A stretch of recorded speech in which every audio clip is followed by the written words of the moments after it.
Inspire with Nendrix, the foundation. Hey, Embracing Arms community, this is Dr. Danielle Hairston with Your Best Life, and I'm coming back to you with another 5-minute quickie. Hope you have some time for me today, and I'm hoping that you have been enjoying a wonderful weather outside. I don't know where you're at on this part of the planet, but it is beautiful outside, and hopefully you are having opportunities to enjoy it as much as you can under the circumstances. So I just wanted to come to you and share a quick message with you about workplace effectiveness. I know that, many of us are working virtually from home right now. And so it's making it a little difficult for you to engage in the way that you're used to engaging with your fellow colleagues and your supervisors and, your subordinates. But this is a critical time for you to start brushing up on your workplace effectiveness. Hopefully this is not making you disconnect from your colleagues.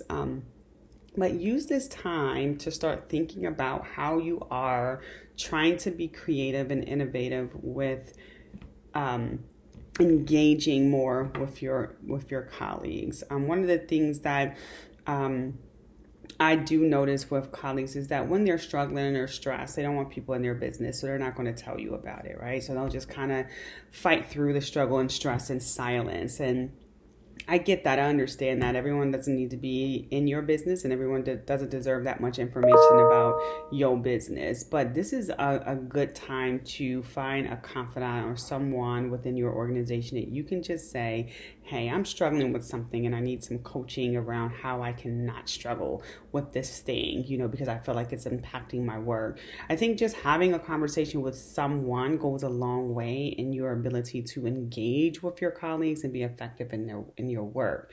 We are all having different levels of struggles in our lives right now. And so unfortunately, if you're not seeking help or asking questions, it may look like you're just completely disconnected from your work and you're just not interested in continuing your employment with that particular organization, because your colleagues may prompt, they may ask questions, how are you? And again, if you are a very private person and don't want people in your business, you'll say, I'm fine, I'm good.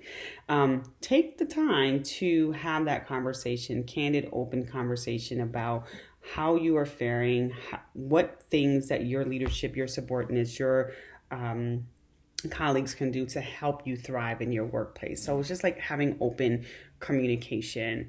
The other thing is to show up fully. Like, we have these meetings and everything is on Zoom or Microsoft Teams or whatever platform you're using.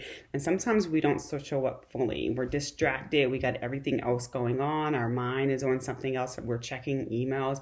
Show up fully. Be engaged. If that means that, you have your camera on the entire time, have your camera on. Or maybe you want to take a break. Maybe the meeting is more than an hour and you want to take your camera off for the second hour of the meeting just to rest your eyes. That's fine. But every now and then, pop in there, ask a question, engage in some dialogues, put something in the chat so that they know that you're alive, that you exist, just so that you can show your team that you are still part of a team.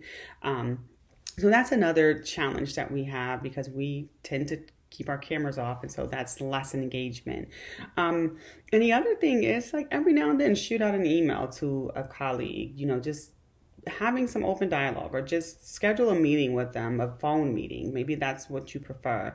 And just say, hey, I'm calling to check in on you. We haven't had a chance to sit down and have lunch like we used to when we was working in the office, but I just want to call and check in on you and see how you're doing and how you can help them thrive in their workplace. And in the midst of that, they may, or you may, discover ways in which they can help you thrive in your workplace. So there's ways that we can continue to connect with one another to help each other thrive in our workplace, home place now, and still stay connected and not look or feel disconnected from what's going on. But letting people know, those people who you trust, that you're really comfortable with, this is something that I'm struggling with. These are some challenges that I'm having, and I really want to have this conversation just so that I can work through this.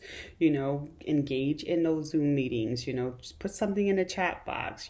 Come prepared. Read through the agenda before you show up so that you know what the conversation is going to be about, and maybe there's something specific that you're going to be talking about and exploring for the first time, and you may want to go research something ahead of time and share links to that in the chat box. And the other thing is reach out, give a call to one of your colleagues that you haven't talked to or haven't had that face-to-face interaction in a while. You'll discover that there's something that they can do to help you thrive while you're helping them to stay connected and grounded in the workplace. So those are just my quick tips, my 5-minute quickie for you. Go out in the community as much as you can and embrace someone. They are waiting for you. And in the meantime, continue to live your absolute best life. My La Casa boy, this is my residence. My prescription boy, this is my medicine. The world can be sickening, living in house resemblance. Not to mention the media's effort to keep us in the most simplistic state of mind. Lowest age bracket committing the highest rate of crime.